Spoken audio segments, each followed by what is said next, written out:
Seulement 86 secondes de séquence. 7 mots. Papa, j'ai peur d'elle.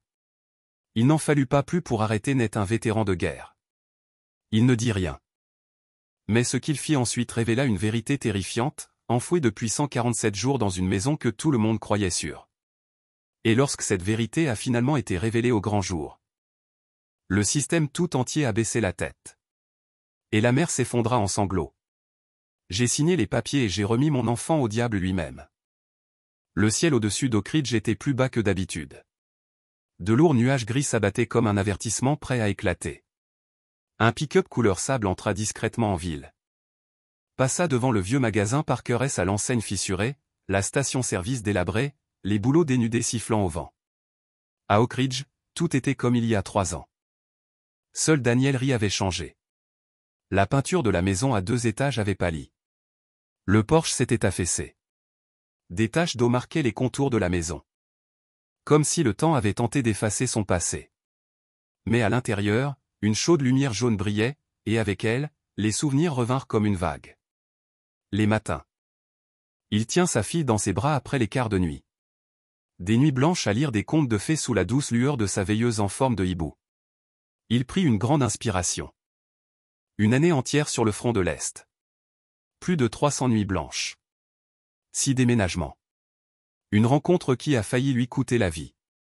Et maintenant, il était là, de retour chez lui. Avec un sac à dos camouflage usé et un tigre en peluche à la main. Ellie l'avait rangé dans son équipement l'année dernière, la dernière fois qu'ils s'étaient parlé. « Garde-le en sécurité pour moi. »« Papa » avait-elle murmuré. « Quand tu rentreras à la maison, nous dormirons avec lui ensemble. » Il serra plus fort le petit tigre. 3 coups. Les gonds grinçaient. Pas de réponse. Il frappa à nouveau. Il attendit. Sa main droite planait près de sa poitrine, comme s'il essayait de sentir si son cœur était toujours là. Soudain, la porte s'ouvrit brusquement. Une petite fille a fait irruption, les cheveux bruns en bataille, vêtue d'une chemise de nuit à rayures roses délavées. Ellie. Pas de bonjour. Pas de larmes. Juste une étreinte féroce et désespérée. Comme si elle avait peur que si elle le lâchait, il disparaisse à nouveau. Daniel tomba à genoux, enfouissant son visage dans ses cheveux. Du lait. De la sueur. De la poussière. L'odeur de l'enfance. Une odeur qu'il ne connaissait qu'à travers des photos depuis 1 an. Mais quelque chose n'allait pas. Les bras d'Ellie restaient enroulés autour de lui, mais son corps était raide. Ses petits doigts serraient sa chemise comme de la glace. Puis, elle murmura dans son col, le souffle tremblant. « Papa. J'ai peur d'elle. » Cela la frappait comme un coup de poing dans le ventre. Il se recula doucement et la regarda dans les yeux. « De qui as-tu peur ?» demanda-t-il doucement. Elle ne répondit pas. Elle se retourna, les yeux rivés sur l'ombre dans l'embrasure de la porte. Une femme grande et mince s'avança. Cheveux bruns soigneusement attachés. Uniforme bleu marine. Pas un pli. Son visage? Vide. Son ton? Égal. Ris, dit-elle. Je ne m'attendais pas à te voir.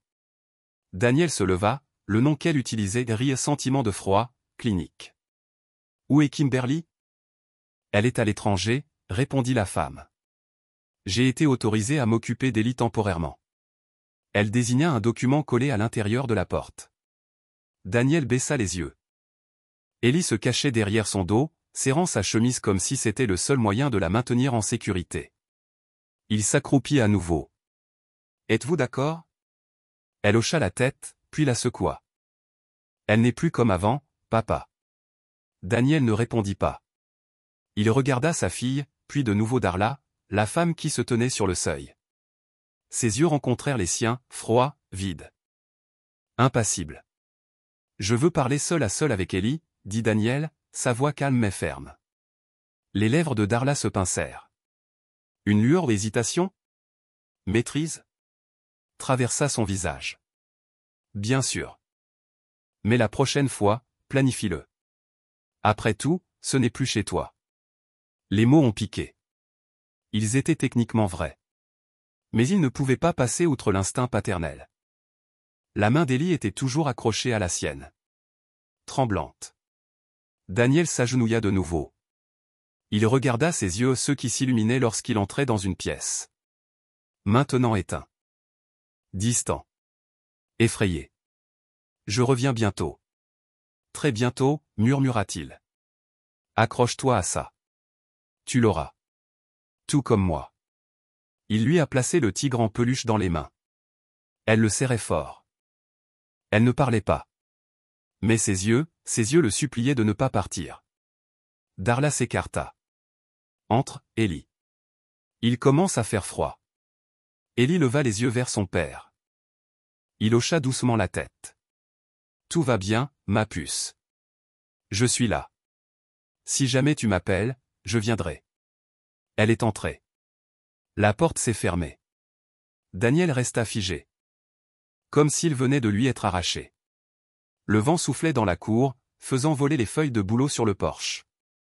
Une seule goutte d'eau est tombée du bord de l'auvent. Il a sorti son téléphone et a ouvert un message de Kimberly. Tout va bien. Dalla prend bien soin d'elle.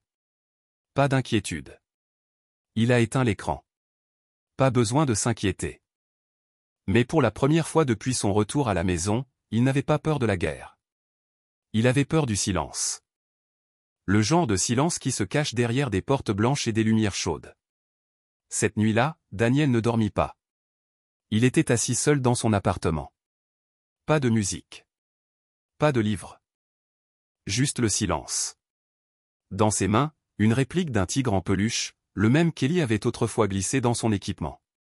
Ces paroles résonnèrent dans son esprit. Papa. J'ai vraiment peur d'elle. Le lendemain matin, il s'est réveillé tôt. Bien que la prise en charge n'ait eu lieu qu'à 14 heures, Daniel s'est garé devant la maison à 13h20. Il était assis dans la voiture, les yeux rivés sur la maison blanche qui ne lui ressemblait plus. Le ciel était exceptionnellement clair. Le mois de novembre avait rarement été aussi chaud à Oak Ridge. À 1h55 exactement, la porte latérale s'est ouverte en grinçant. Darla sortit. Soigneusement habillée. Calme. Ce même sourire. Tu es en avance, rit. Je ne voulais pas qu'elle attende. Ellie était assise sur la balançoire dans la cour, son col roulé beige relevé, même dans l'air chaud. C'était étrange. Mais Daniel ne dit rien. Pas encore. Salut, petite princesse à papa. Appela-t-il doucement. Elle courut dans ses bras et le serra fort. Cette fois, je ne tremble pas. Mais je reste sur mes gardes. Où aimerais-tu aller aujourd'hui? Le glacier. Près de la poste. Comme avant. Il hocha la tête et se pencha pour lui lasser ses chaussures. Elle baissa la tête et repoussa ses cheveux. C'est à ce moment-là qu'il l'a vue. Une marque bleu-violet pâle. Longue. Subtile. Indubitable. Sur la nuque. Il s'est figé. Et il le savait. Ce n'était pas fini. Ce n'était que le début. Qu'est-il arrivé à ton cou, chérie? Ellie tressaillit légèrement. Puis se détourna. Je ne m'en souviens plus. Je l'ai peut-être heurté en jouant sur une chaise ou quelque chose comme ça. Avant qu'il ne puisse en dire plus, Darla est sortie. Tenant un sac fourre-tout en tissu. J'ai préparé quelques petites choses pour Ellie, au cas où. Il fait beau, alors essaie de ne pas la laisser manger trop froid. Et aussi. Elle marqua une pause. Puis sourit gentiment. Tu connais Ellie. Elle est très sensible. Parfois, elle imagine des choses.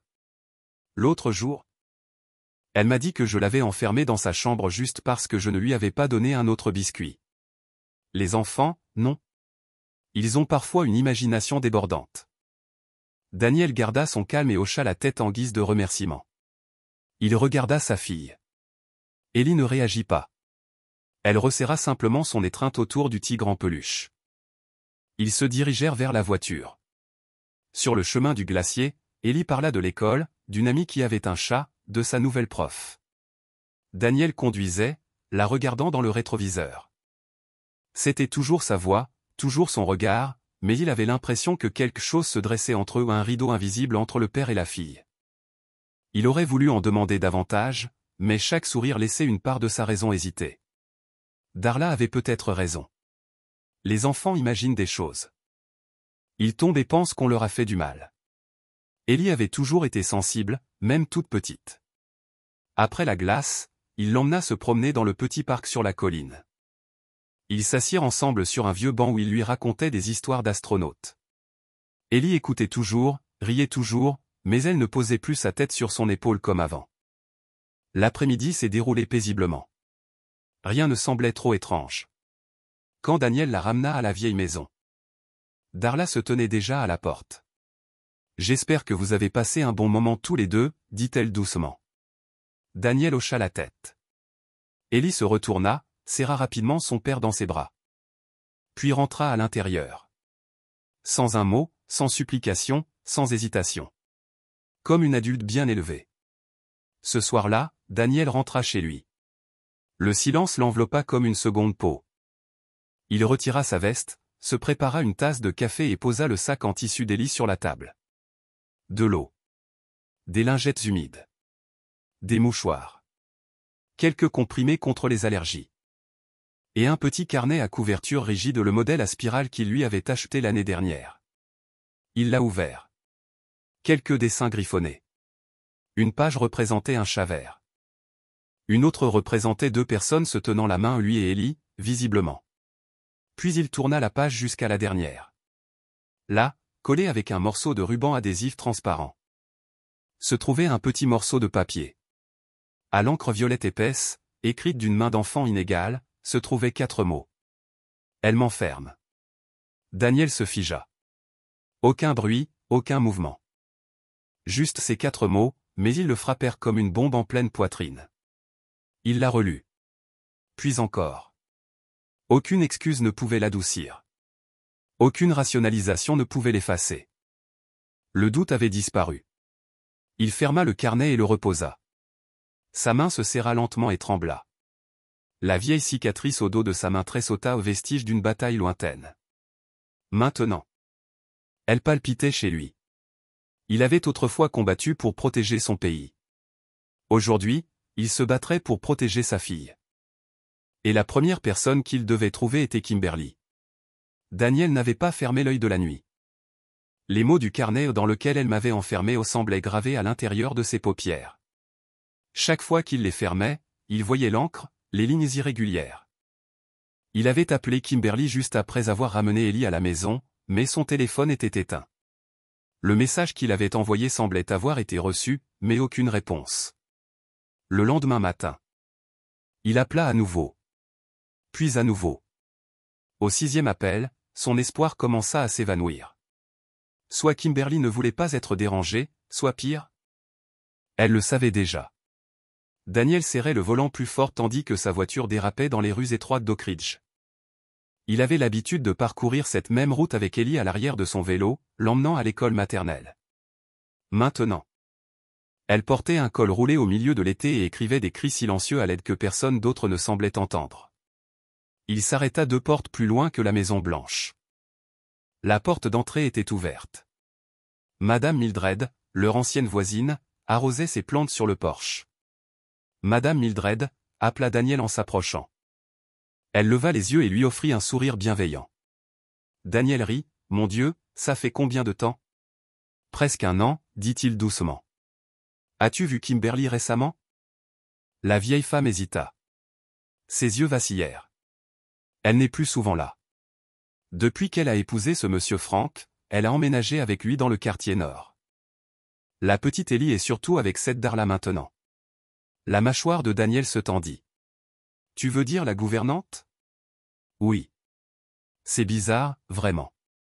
Le petit ne sort presque jamais. »« Et la mère ? » ?»« Je ne l'ai pas vue depuis des semaines. » Daniel la remercia et retourna à sa voiture. Il serra à nouveau le volant. Quel genre de mère confie son enfant de 6 ans à une femme de ménage à temps plein, pendant l'été, sans école ? Plus tard, il s'assit en face de Madame Vargas, la maîtresse de classe d'Ellie. La salle de classe était chaleureuse, joyeuse, décorée de dessins colorés. Aucun d'entre eux n'était celui d'Ellie. « J'aimerais savoir comment va ma fille ces derniers temps, » dit Daniel. D'un ton calme mais concentré. Madame Vargas hésitait. Ellie est une gentille fille. Mais elle semble fatiguée ces derniers temps. Parfois, elle s'endort. Elle a du mal à se concentrer. Avez-vous vu quelque chose qui vous a inquiété? Le professeur marqua une pause, puis sortit un petit dossier. Voici quelques dessins qu'Ellie a réalisés pendant son temps libre. Daniel les prit dans ses mains. Son dos se glaça. Une silhouette sans visage. Des cordes tirées dans 4 directions. 2 yeux noirs massifs fixés par une fenêtre. Une cage dans le coin d'une pièce, avec une fille recroquevillée à l'intérieur. Il leva les yeux. Avez-vous déjà rencontré Kimberly? Une seule fois. À l'orientation. Depuis. C'est toujours mademoiselle Darla qui vient la chercher. Très professionnelle, mais distante. Daniel hocha la tête, mais son cœur battait fort. Il prit le dessin final. Au bas, au crayon rouge, étaient inscrits les mots. Je ne dors pas. Je compte chaque pas. Quelques heures plus tard, Daniel s'est rendu à la clinique locale où il emmenait Ellie pour les vaccins. Le docteur Adams, plus âgé et expérimenté, a récupéré les dossiers. Elle est venue ici 2 fois ces 3 derniers mois. La première fois, des égratignures dans le bas du dos et des ecchymoses au bras. Le dossier indique qu'elle est tombée dans les escaliers. La deuxième fois, une fracture capillaire au doigt. Elle a prétendu avoir claqué une porte lors d'une crise. Daniel se pencha en avant. Qui l'a amenée? Mademoiselle Darla.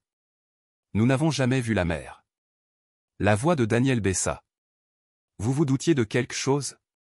Le docteur Adams soupira. Oui. Mais si le tuteur légal donne une explication plausible et que l'enfant ne dit rien directement, nous ne pouvons pas déposer de signalement auprès des services de protection de l'enfance. Le système ne l'autorisera pas sans preuve directe. Cette nuit-là, Daniel resta assis dans sa voiture pendant 2 heures entières devant la vieille maison. Il la contempla, immobile. Tout pointait vers une seule personne. Darla. Il se souvenait des yeux d'Ellie. De son hésitation. Du bleu. Du carnet. Il n'y avait plus de temps à perdre. Personne d'autre ne viendrait. Il devait agir. Daniel ouvrit le coffre. À l'intérieur se trouvait une petite valise. Il l'a déverrouillée et a sorti une caméra miniature de qualité militaire. Le genre qui transmettait des images en direct à un téléphone privé. Il se tenait dans l'ombre, observant. Se préparant. Cette fois, il ne s'en allait pas. Quand Ellie fut allée se coucher, Daniel s'arrêta sur le pas de la porte et regarda à l'intérieur. Dans la cuisine, Darla se versait une tasse de thé. « Merci d'avoir regardé Ellie », dit-il d'un ton calme. « Bien sûr. Je l'ai toujours considérée comme la mienne », répondit Darla avec un doux sourire, le regard fixe et indéchiffrable. Daniel hocha la tête et se détourna. Mais une fois Darla disparue derrière la porte, il recula silencieusement. En moins de 4 secondes, il fouilla dans la poche de son manteau. Installa la minuscule caméra derrière le cadre photo près de la cuisine et l'orienta parfaitement pour capturer à la fois le salon et l'escalier. De retour dans sa voiture, il ouvrit l'application connectée à la caméra. Au début, l'écran resta noir.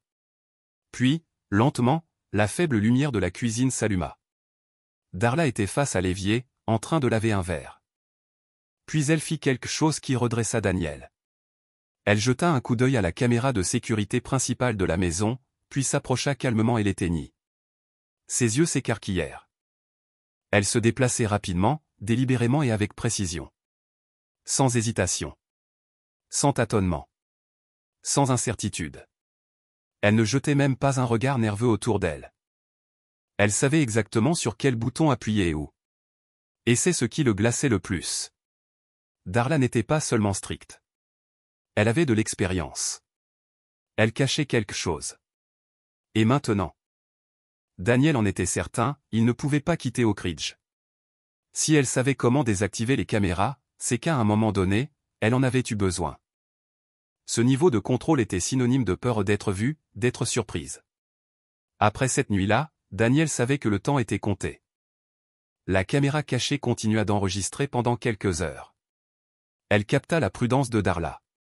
Elle avait désactivé le système de sécurité, parcouru la maison méthodiquement. Comme une personne effectuant un ratissage, puis ouvert discrètement le disjoncteur. Elle actionna quelques interrupteurs avec aisance, comme quelqu'un qui l'avait déjà fait. Ce n'était pas une supposition. C'était une routine. Peu de gens savaient comment désactiver les systèmes de sécurité avec autant de précision. À moins d'avoir déjà travaillé dans le domaine de la conformité interne. C'est alors que Daniel comprit que Darla commençait à le soupçonner. Peut-être était-ce dû à son comportement. Peut-être parce qu'Ellie avait soudainement été autorisée à passer la nuit chez lui. Peut-être était-ce dû à son regard ou une colère qu'il ne pouvait plus dissimuler. Le plan de surveillance? Considérez-le comme un échec. S'il persistait à essayer de recueillir des preuves de cette manière, il risquait non seulement de perdre son droit de regard, mais aussi d'être poursuivi pour atteinte à la vie privée. Pire encore, Darla ne laisserait plus jamais Ellie venir. Il a dû battre en retraite. Mais cela ne signifiait pas qu'il fallait se rendre. Daniel décida de changer d'approche. S'il ne pouvait pas observer depuis l'ombre, il l'attirerait vers la lumière. Il ferait baisser la garde de Darla, juste assez. Elle devait croire qu'il avait abandonné. Qu'il n'était qu'un père fatigué, en difficulté, essayant de rester en contact avec sa fille. Comme des milliers d'autres. Pour y parvenir, il a dû jouer un rôle qu'il n'avait jamais joué auparavant, le rôle doux. Dimanche matin, Daniel a pris l'initiative. Il a envoyé un texto à Darla. Aucune mention des tremblements d'Ellie. Aucune allusion à la caméra. Aucune accusation. Juste un simple message. Merci d'avoir accueilli Ellie. Elle a bien dormi. Je pense que nous pourrions peut-être parler davantage de la façon dont nous l'élevons afin d'être plus cohérents. Je n'essaie pas de compliquer les choses. Je veux juste qu'Ellie se sente en paix. Quelques heures plus tard, Darla a répondu. Je suis très surpris par votre ton coopératif. Très bien. Passe prendre le thé la semaine prochaine. Je prendrai le temps. Daniel sourit. Ce matin-là. Après qu'il lui eut proposé d'abandonner sa demande de report de tutelle, Darla commença à assouplir sa position. Elle ne lui faisait pas entièrement confiance. Mais il était clair qu'elle pensait que le vent avait tourné en sa faveur. Et comme tout prédateur qui cherche à contrôler, Darla fit 2 pas en avant quand Daniel fit un pas en arrière. Vendredi après-midi, elle l'a appelé elle-même. Tu veux emmener Ellie dormir demain? Après tout, c'est bientôt son anniversaire. Elle parle beaucoup de toi. Sa voix était légère. Presque décontractée. Mais Daniel savait mieux que ça. Il ne s'agissait pas d'Ellie. C'était un test pour voir s'il avait vraiment abandonné. Il a accepté, gardant un ton égal et discret. La caméra avait été découverte. Le vieux plan était caduc. Mais Daniel connaissait une vérité mieux que quiconque. Les gens ne baissent leur garde que lorsqu'ils croient avoir gagné. Ce soir-là, il nettoya la chambre principale. Il changea les draps. Il plaça l'oreiller en forme de hibou préféré d'Ellie là où elle le souhaitait. Il avait caché un dictaphone dans le tiroir de la table de nuit. Non pas pour la piéger, ni pour obtenir des aveux, mais pour créer un lieu sûr. Un espace où, si la vérité éclatait, elle surgirait d'elle-même. Il tira une chaise près de son lit. Lui caressa doucement les cheveux et murmura « Dors maintenant. » Je ne quitte pas la pièce. Ellie hocha la tête, ses lèvres bougeant à peine. Peux-tu éteindre les lumières? Mais laisser celles du couloir allumées? Oui. Je le laisse allumer. La pièce devint silencieuse. Daniel resta assis au bord du lit, une main posée sur son téléphone. Du pouce. Il activa discrètement l'enregistreur. Aucun clic. Aucun bruit. Il ne s'attendait pas à ce qu'Ellie parle ce soir-là. Mais il voulait qu'elle sache qu'elle n'était pas seule. Le bruit est venu à 2h11 du matin. Ce n'était pas fort, juste un faible gémissement aigu, comme un souffle retenu et étranglé au milieu de la gorge. Daniel ouvrit les yeux. Ellie était recroquevillée dans un coin du lit, les bras autour de ses genoux, le visage enfoui au creux de ses coudes. Elle tremblait, ses épaules tremblaient à chaque sanglot silencieux. Il s'est penché en avant. Ellie? Pas de réponse. As-tu fait un rêve? Demanda-t-il doucement en posant une main sur son épaule. Elle tressaillit, comme si elle avait été choquée. Puis enfouit son visage plus profondément et secoua la tête encore et encore. Je n'ai pas rêvé, murmura-t-elle. Je suis réveillé maintenant. Sa voix était fine, brisée. Comme le vent qui se glisse à travers une fissure. Daniel lui serra doucement l'épaule. De quoi as-tu peur, ma puce? Il n'y a que moi ici. Personne ne te fera de mal. Il y eut un silence. Puis Ellie murmura, à peine audible. Je pensais que j'étais encore dans le placard. La poitrine de Daniel se serra, son souffle se bloqua dans sa gorge. Quel placard?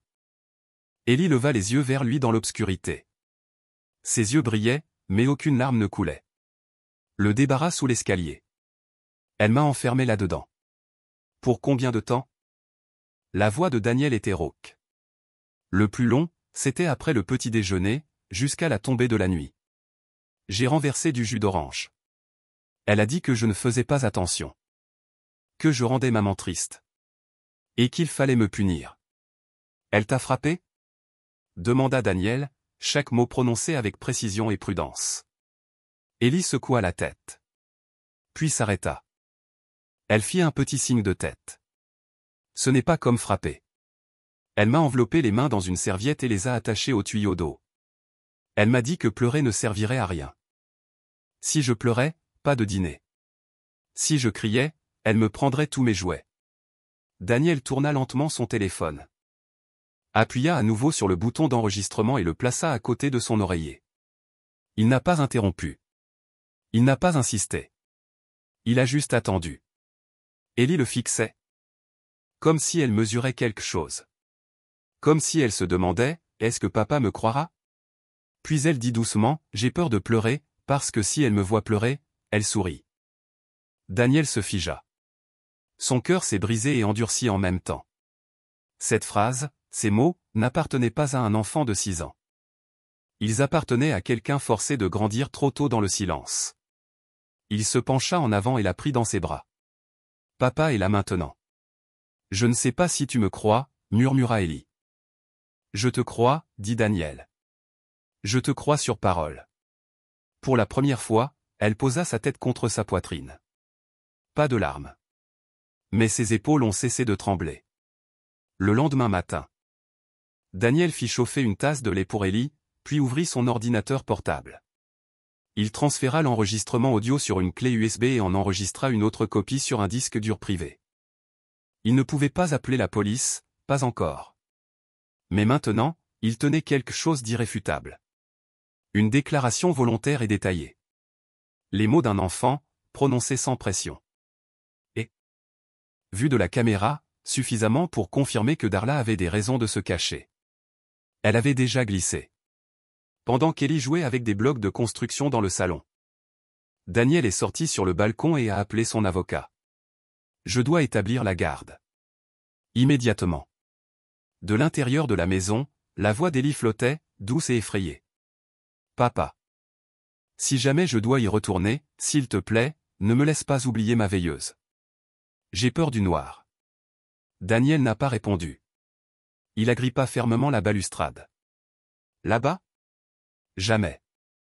Sa fille n'y retournerait plus jamais, pas même une seule fois.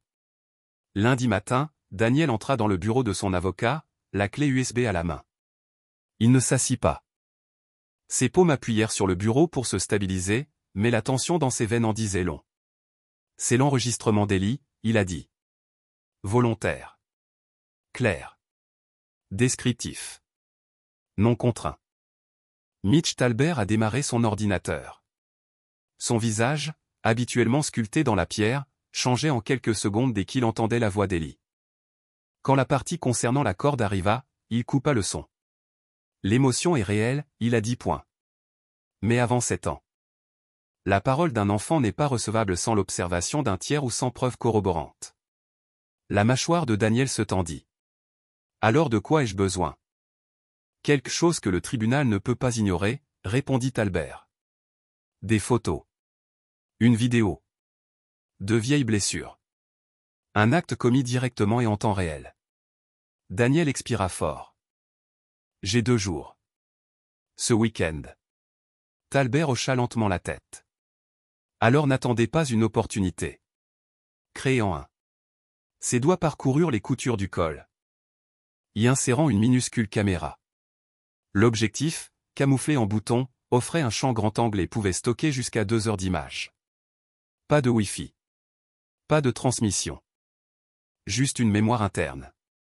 Il savait que c'était un pari, mais c'était aussi sa dernière chance. Il ne pouvait se défaire du murmure d'Ellie, cette nuit-là. Il le transperça. Si je crie, elle me liera les mains. Elle sourit quand je pleure. Daniel glissa l'ours dans le sac à dos d'Ellie, le coinçant entre des cahiers de coloriage et des crayons. En le remontant, sa main se figea. Une part de lui voulait s'arrêter. C'était sa fille, pas une cible de surveillance. Mais une autre part murmura en retour, calme et froide, si tu ne fais rien aujourd'hui. Qui la protégera quand cette porte se fermera? Mercredi matin. Daniel était assis immobile sur sa chaise, la lueur de l'écran de l'ordinateur portable projetant une lumière pâle sur son visage tiré. Sur l'écran, des images enregistrées par la caméra cachée de l'ours en peluche étaient diffusées. L'angle était légèrement incliné. Ellie porta l'ours dans la pièce et sortit du champ. Quelques minutes plus tard, Carla apparut. Pas de cris. Pas de hurlements. Juste le silence, froid comme une pierre mouillée. Carla entra comme si elle inspectait un débarras oublié. Elle resta silencieuse au début. Son regard scruta les murs. Puis elle se tourna vers Ellie, assise tranquillement à son bureau, en train de colorier. « Tu fais encore des bêtises, hein ?» La voix de Carla était douce comme une plume mais teintée de menace. Elle arracha le livre de coloriage des mains d'Ellie et le jeta par terre. Ellie tressaillit. Elle se leva brusquement. Mais ne pleura pas. Elle avait déjà appris à ne pas pleurer. Carla enfonça un doigt dans l'épaule d'Ellie et tira. « Tu me donnes mal à la tête. Va à ta place maintenant. » Ellie ne répondit pas. Elle se dirigea vers le coin de la pièce où se trouvait un fin tapis et une vieille couverture au l'endroit qu'elle appelait l'endroit calme. La caméra a filmé Carla qui la suivait. Elle a ouvert un tiroir, en a sorti un élastique marron et, sans hésiter, a attaché les poignets d'Ellie, enroulant le tissu autour de la barre d'une étagère métallique. Sa voix devint douce. Régulière. Comme si ce n'était pas la première fois. Ne recommence pas tes bêtises. Ton père ne te croira pas de toute façon. Quelques minutes plus tard, Carla quitta la pièce. Ellie resta. Les mains liées, la tête baissée, l'ours en peluche immobile à ses pieds. Daniel ne comptait plus le nombre de fois où il l'avait regardé. Mais chaque image était plus profonde. Il se tenait là. Le souffle court, les mains serrées si fort que ses jointures devinrent blanches. Il était temps. Plus besoin d'attendre. Le même matin. Il a déposé un rapport officiel auprès des services de protection de l'enfance du comté de Lancaster. Il a joint les enregistrements audio, les images de la caméra de l'ours en peluche. Un journal comportemental de 3 semaines et une pétition d'urgence pour enquêter sur le domicile de Carla. Chaque détail a été soigneusement documenté. Ellie tressaillit au bruit de la serrure. Elle refusa de se laver, elle écoutait dehors. Elle considérait toujours la chambre comme un endroit calme. Au bas du rapport, d'une écriture ferme et sans équivoque, il a écrit. Je n'attends plus que justice soit faite. J'exige la protection de ma fille, avant que le silence ne devienne complicité. En attendant une réponse des services de protection de l'enfance. Daniel a essayé de contacter Kimberly, la mère biologique d'Ellie. Son ancien numéro a été coupé. Ses emails sont restés sans réponse. Il a passé au peigne fin ses réseaux professionnels et a recherché des adresses d'hôtels près de son lieu de travail à Santa Fe. Il a même appelé 3 hôtels, se faisant passer pour un collègue. Pour demander si Kimberly s'était enregistrée. Personne ne savait rien. Ou alors personne n'osait le dire.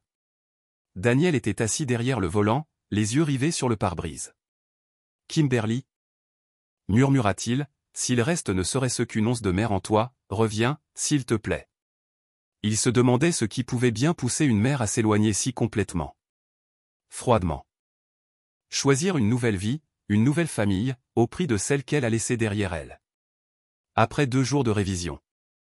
Les services de protection de l'enfance du comté de Lancaster ont convoqué une réunion d'urgence. Les documents soumis par Daniel ont été jugés exceptionnellement crédibles. Les images. Le journal. L'audio. Chaque détail correspondait au récit d'Ellie. Comment elle s'est retirée dans un coin de la pièce. Comment elle s'est figée au bruit d'une serrure? Comment ses poignets ont été attachés au pied d'une étagère avec une bande de tissu? Un spécialiste juridique a examiné les images et a déclaré clairement: il existe suffisamment de preuves pour déterminer le risque de violence psychologique et physique. Le lendemain matin, un ordre d'inspection surprise avait été signé.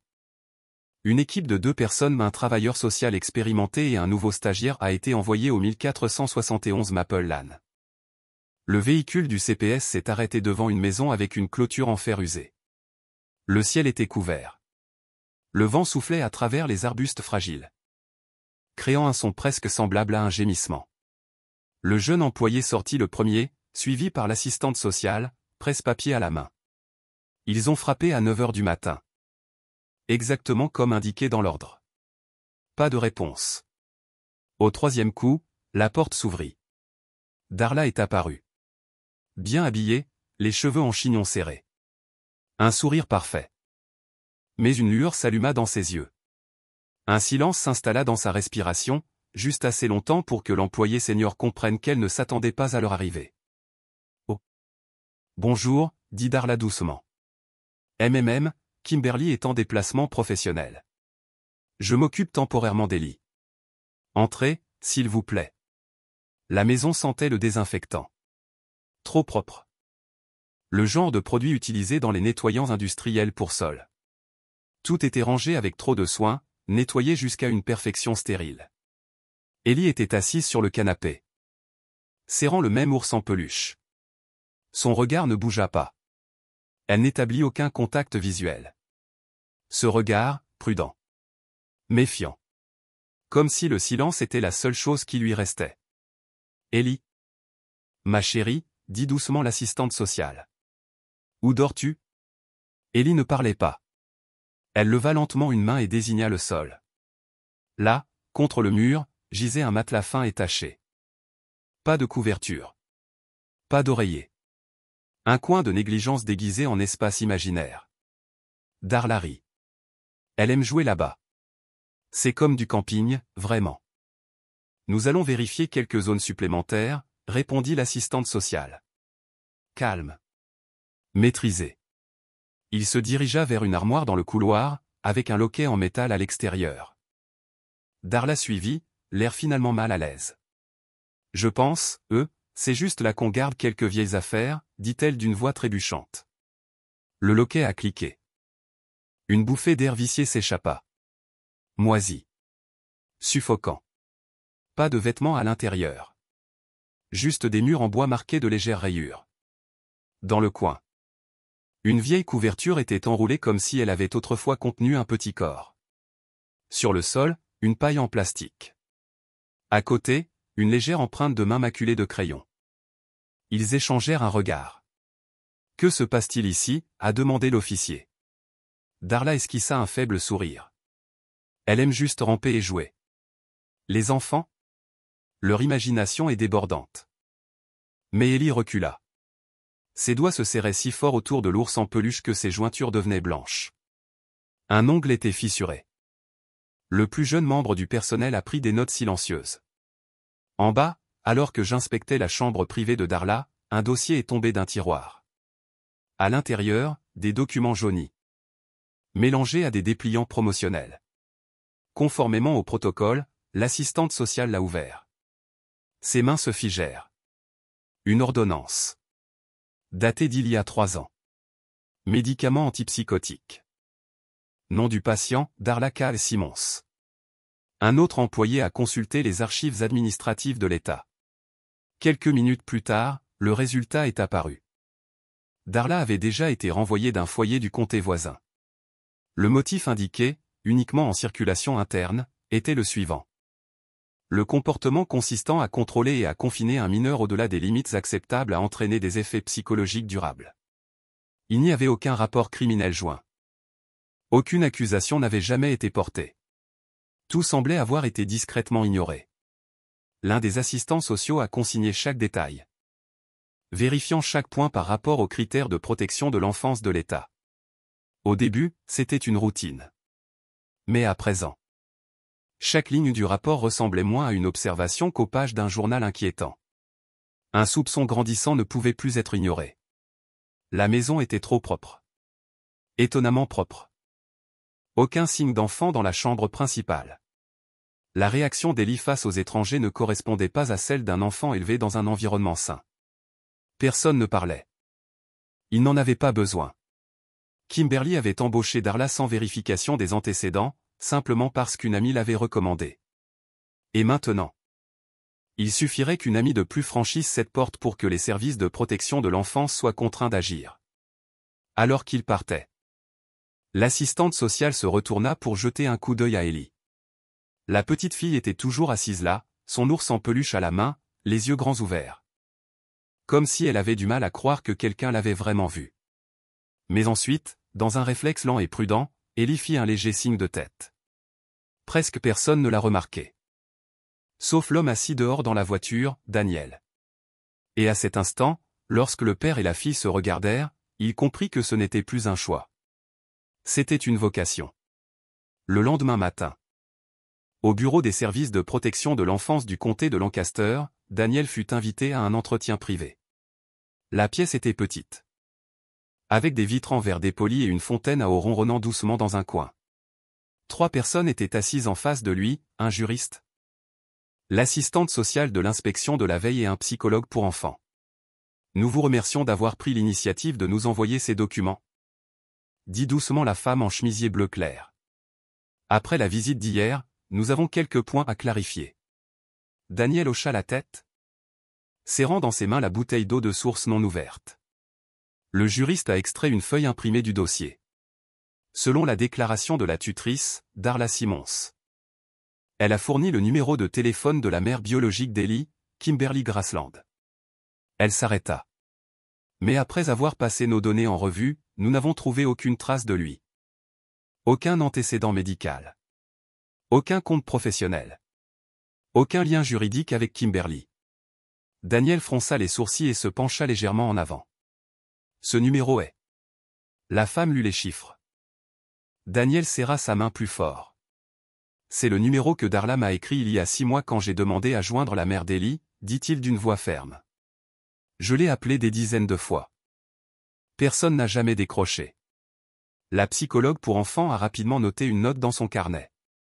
Nous étudions actuellement la possibilité d'un isolement intentionnel de la communication, a-t-elle déclaré. Surtout si l'on tient compte des symptômes psychologiques d'Ellie, anxiété, peur des serrures, refus de dormir dans la pièce principale et ordre peu naturel du foyer. La voix du spécialiste juridique devint plus sérieuse. Une façade impeccable a été construite. Propre. Organisée. Apparemment attentive. Mais derrière elle se cache un contrôle calculé ou quelque chose que même un enfant de 3 ans ne peut cacher lorsqu'on lui demande la bonne direction. Daniel n'a rien dit. Non pas parce qu'il était surpris, il ne l'était pas, mais parce que pour la première fois, il pouvait clairement voir ce qu'il avait seulement perçu auparavant. Manipulation sous couvert de politesse. Contrôle enrobé d'un professionnalisme froid et clinique. Cette nuit-là, l'appartement de Daniel resta sombre et silencieux. La seule lumière provenait du faible scintillement bleu de son écran d'ordinateur, projetant de douces ombres sur son visage tendu. La tasse de café à côté de lui était froide depuis des heures. Sur l'écran se trouvait le premier clip vidéo récupéré de la caméra cachée à l'intérieur de l'ours en peluche d'Ellie, celui auquel elle s'était accrochée ce jour-là. Les images tremblaient légèrement. Le son grésillait. Mais la voix qui résonnait était reconnaissable. Carla. Elle se tenait au-dessus d'Ellie, le visage déformé par la fureur. À la main, une fine tige de plastique blanc. Moi aussi, j'ai été abandonnée, hurla-t-elle d'une voix rauque, résonnant dans les haut-parleurs. Personne ne m'aimait. Tu te crois meilleur que moi. Tais-toi. Tu n'es qu'un profiteur. Daniel interrompit la lecture. Ses doigts tremblaient. Sa main se serra en un poing serré. Il ne ferma pas les yeux. Il ne détourna pas le regard. Il observa. Image par image, gravant chaque seconde dans sa mémoire, s'efforçant de ne pas oublier. Quelques instants plus tard, il ouvrit un autre onglet et se connecta à une base de données sécurisée. Un vieil ami du service de sécurité l'avait aidé à y accéder.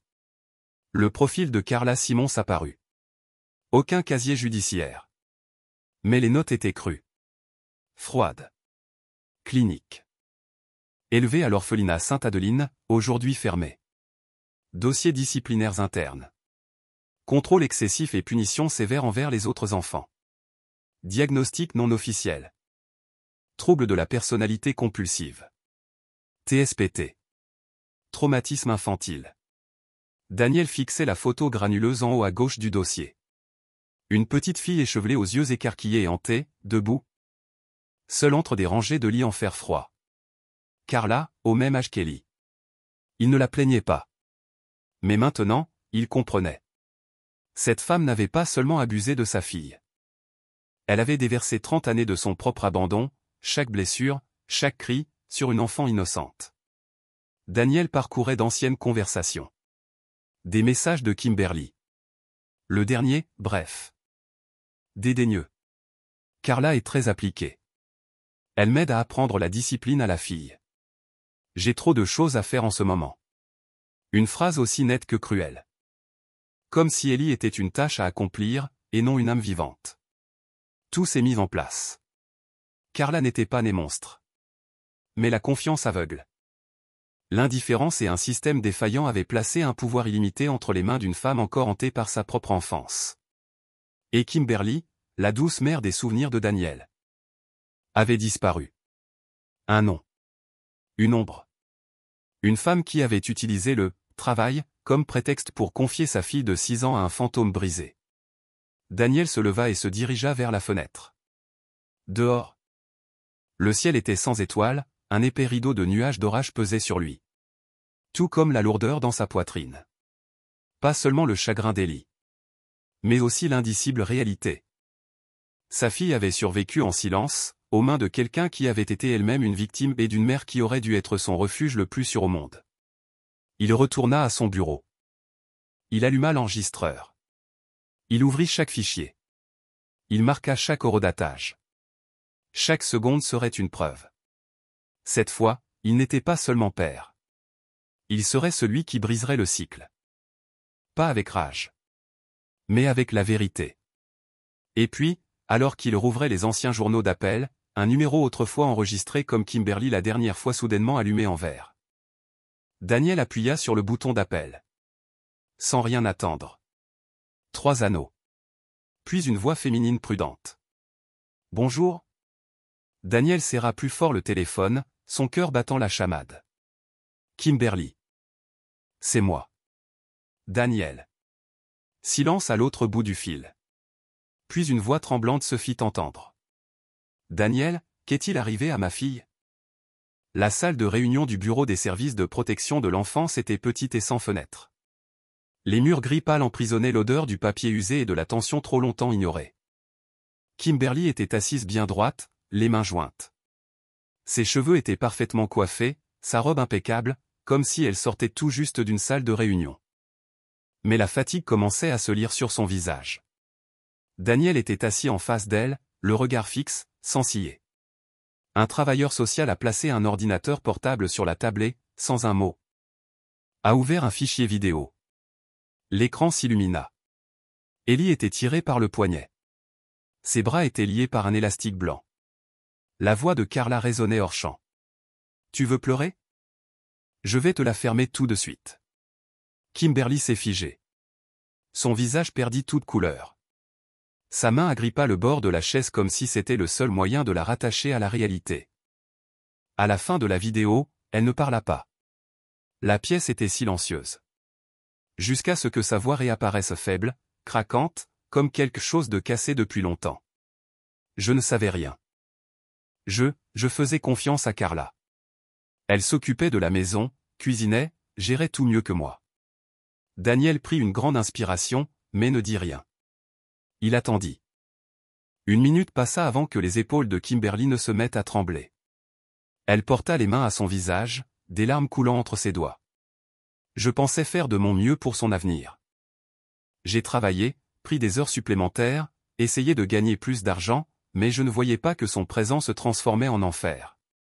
La voix de Daniel était rauque. Elle n'était plus en colère, mais remplie de quelque chose proche du désespoir. Vous n'avez pas confié votre enfant à un monstre, mais vous avez fermé les yeux. fermer les oreilles et signer le papier qui lui donnait la permission de devenir un monstre. Kimberly leva les yeux. Ses yeux étaient rouges et gonflés. J'avais confiance en elle. Carla a vécu avec ma mère pendant un temps. Je la trouvais juste un peu stricte. Ellie ne disait jamais rien. Cet après-midi-là, le soleil brillait sur le porche en pierre devant la maison de Carla. Mais à l'intérieur, l'air était étouffant. Quand Daniel ouvrit la vidéo une dernière fois, il remarqua un détail insignifiant, mais troublant. L'ours en peluche qu'Ellie tenait toujours dans ses bras manquait. La caméra de cette pièce s'était éteinte tôt ce matin-là.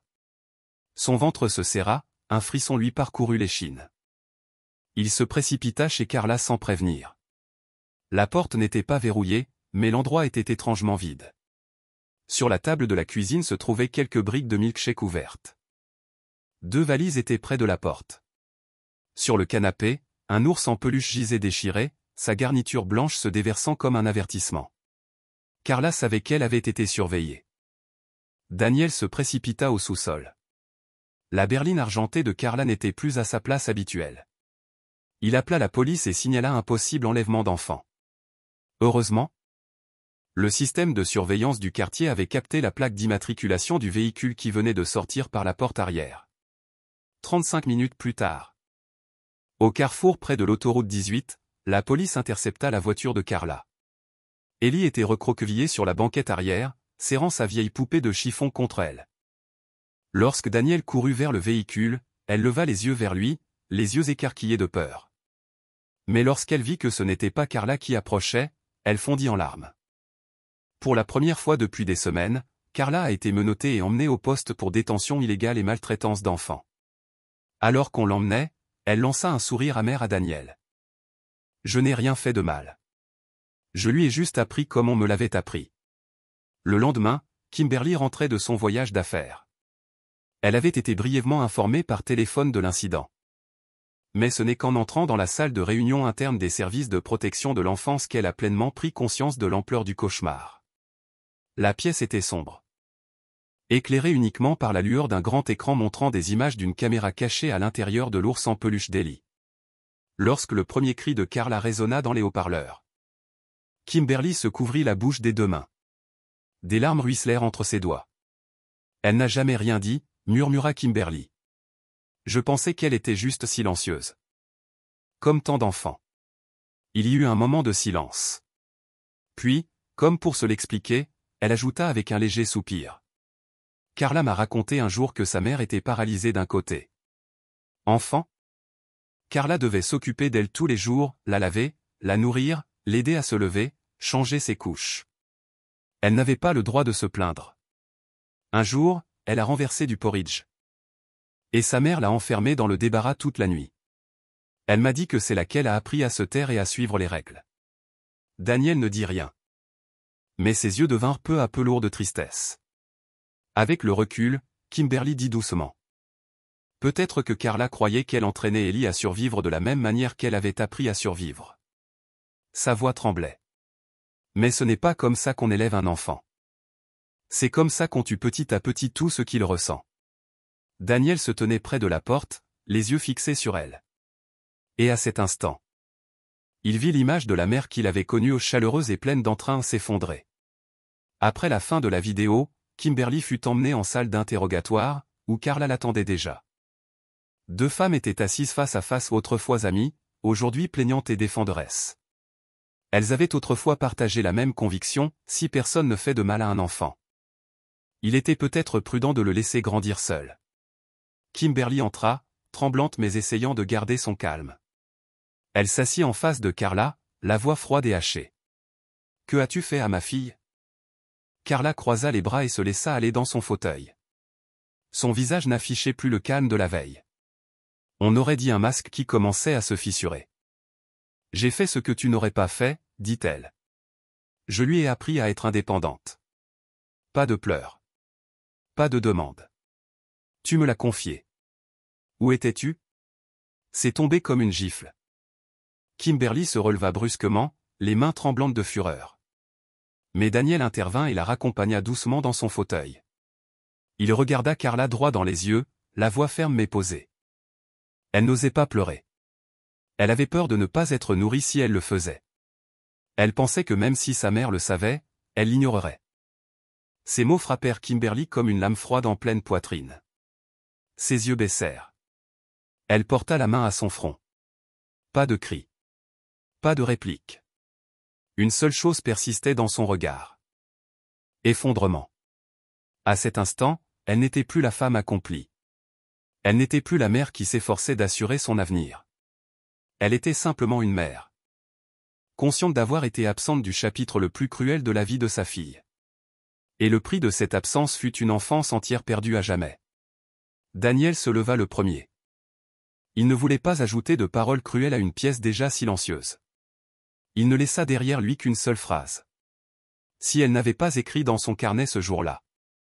Vous vivriez peut-être encore avec un enfant silencieux, irrémédiablement endommagé. Il se retourna et sortit, laissant derrière lui une pièce silencieuse où une mère était assise.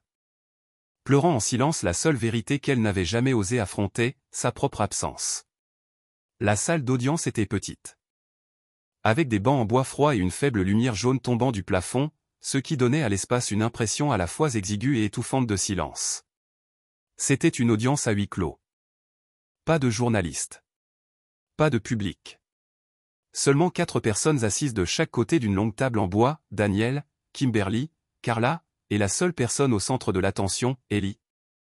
Recroquevillée au bord de son siège, serrant contre elle un ours en peluche gris poussiéreux.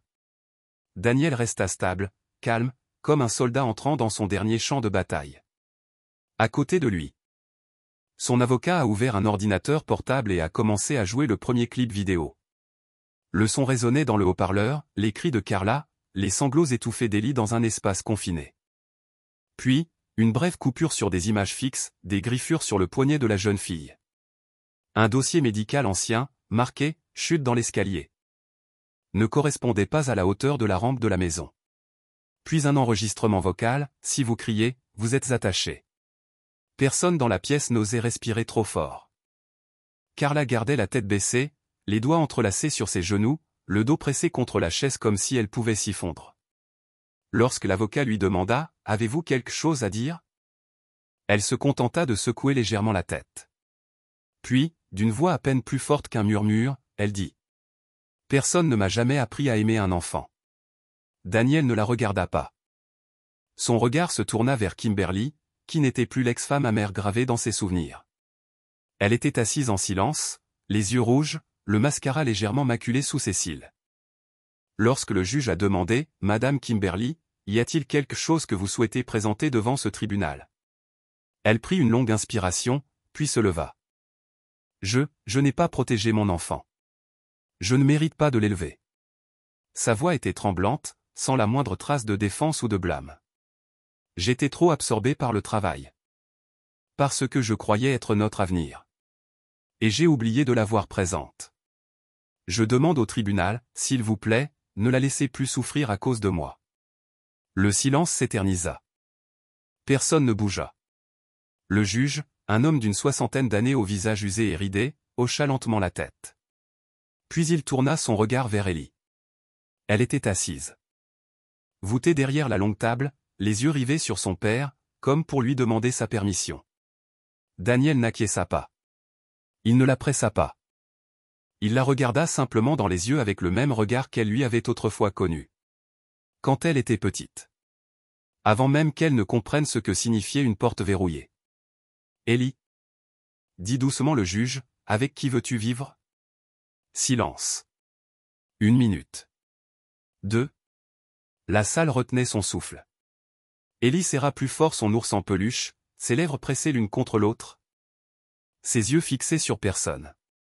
Puis, d'une voix si faible que le greffier du tribunal a dû se pencher pour l'entendre, elle a dit « Je veux dormir. » La lumière allumée.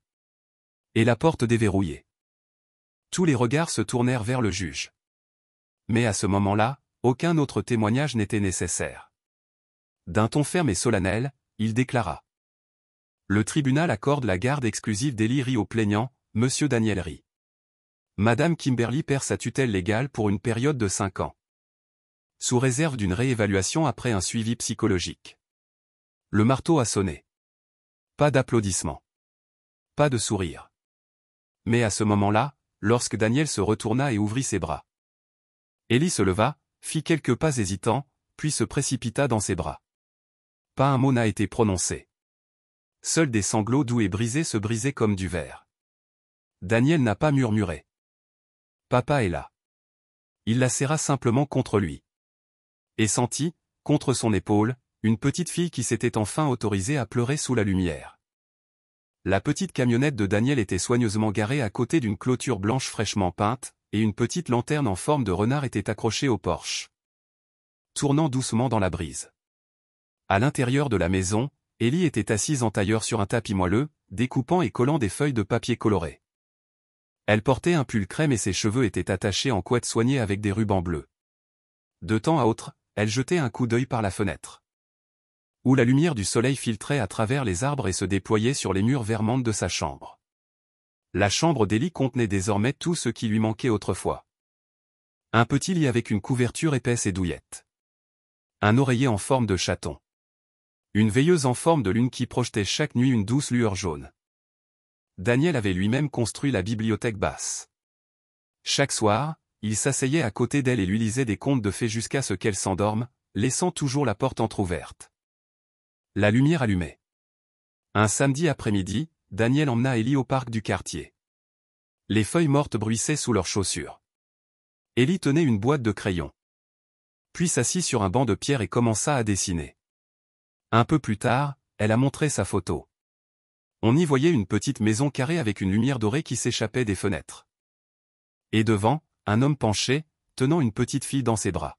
« Je l'appelle la maison avec lumière », dit doucement Élie, ses yeux brillants sous sa frange ébouriffée. Daniel s'assit à côté d'elle, posant doucement une main sur son épaule. Il ne dit rien.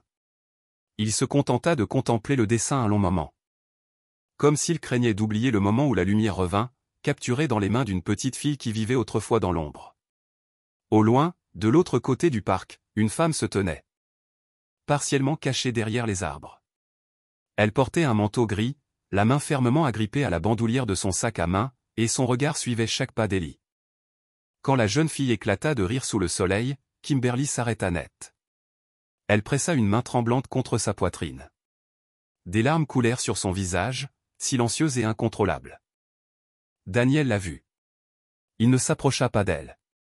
Il resta simplement planté là et attendit. Kimberly s'avança lentement, veillant à ne pas franchir la limite imposée par le tribunal. Elle s'arrêta à quelques mètres. Sa voix tremblait. « Je sais que je ne mérite plus d'être appelée sa mère. Et je ne demande rien en retour. Mais, si un jour elle veut m'appeler ainsi, maman encore une fois, je le chérirai plus que ma propre vie. » Daniel ne répondit pas immédiatement. Il la regarda. La femme qui avait autrefois choisi le silence, qui avait autrefois tourné le dos. Mais aujourd'hui, au moins, elle avait choisi de rester immobile. Non pas pour son pardon, mais pour celui de l'enfant qu'ils avaient tous deux autrefois abandonné. Élie arriva en courant, enroulant ses bras autour de la jambe de son père, rayonnant de fierté. « Je crois que je vais appeler le Chamonix. Ça te va, papa ?» Daniel se pencha et écarta une mèche de cheveux de sa joue. À condition de la nourrir et de laisser la veilleuse allumée. Ils ont tous les deux ri. Derrière eux, Kimberly se détourna tranquillement, essuya ses larmes et quitta le parc sans un mot de plus. Le soleil de fin d'après-midi baignait l'herbe d'or. Et dans la maison au bout du chemin, chaque soir, la veilleuse en forme de lune brillait encore. Comme une promesse. Un vœu de ne jamais retourner aux ténèbres d'antan. Parfois, les blessures les plus profondes ne laissent aucune cicatrice. Elles vivent dans le cœur d'enfants silencieux, qui grandissent en croyant que leurs sentiments sont trop forts, trop dangereux, trop intenses. L'histoire d'Élie n'est pas seulement un signal d'alarme pour les adultes. C'est un miroir, reflétant une vérité silencieuse. Un enfant n'a pas besoin d'un adulte parfait. Ils ont besoin de quelqu'un qui voit eux. Qui écoute. Qui ne se détourne pas. Que feriez-vous si un enfant près de vous restait silencieux, parce qu'il avait peur que personne ne le croie? Avez-vous déjà été trop fatigué, trop distrait, pour vraiment regarder un enfant dans les yeux et lui demander doucement « Êtes-vous d'accord ?» Partagez vos pensées avec moi. Et si vous avez déjà été une Élie vous-même, je veux que vous vous souveniez de ceci. Tu es digne. vous êtes vu. Et personne n'a le droit de vous apprendre que le silence est le prix de l'amour.